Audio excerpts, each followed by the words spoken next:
అక్రమంగా మట్టిని రవాణా చేస్తున్న వారిపై జిల్లా కలెక్టర్ చర్యలు తీసుకోవాలని పెద్దపల్లి జిల్లా రామకుండు బీఆర్ఎస్ నాయకులు కౌశిక్ హరి డిమాండ్ చేశారు.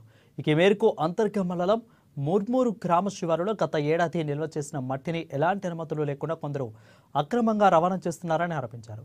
శ్రీపాద ఎలంపల్లి ప్రాజెక్టు సమీపంలో చెరువులో గత ఏడాది 30 టన్నుల మట్టికి తీసేందుకు అనుమతి తీసుకున్న కంపెనీలు లక్షలాది టన్నులు అక్రమంగా మట్టిని తీశారని అన్నారు. గతంలో ఆ మట్టిని నిల్వ చేసి ప్రస్తుతం అవసరానికి అనుకూలంగా విక్రయిస్తున్నారని అన్నారు.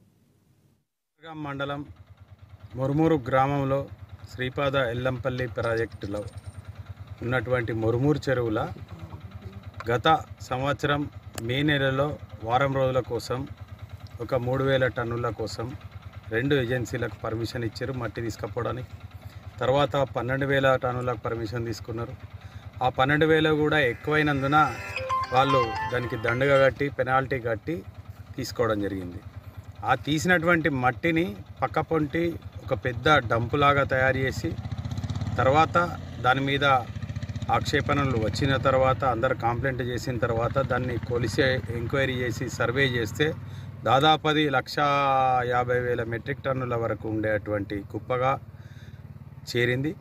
దాంట్లో నుంచి ఇవాళ మళ్ళా 39,000 టన్నులకు 2 ఏజెన్సీలకు పర్మిషన్లు పెట్టుకునేసి మేము దానికి సంబంధించిన 4 లక్షల రూపాయలు కడుతున్నాం, 5 లక్షల రూపాయలు కడుతున్నామని చెప్పేసి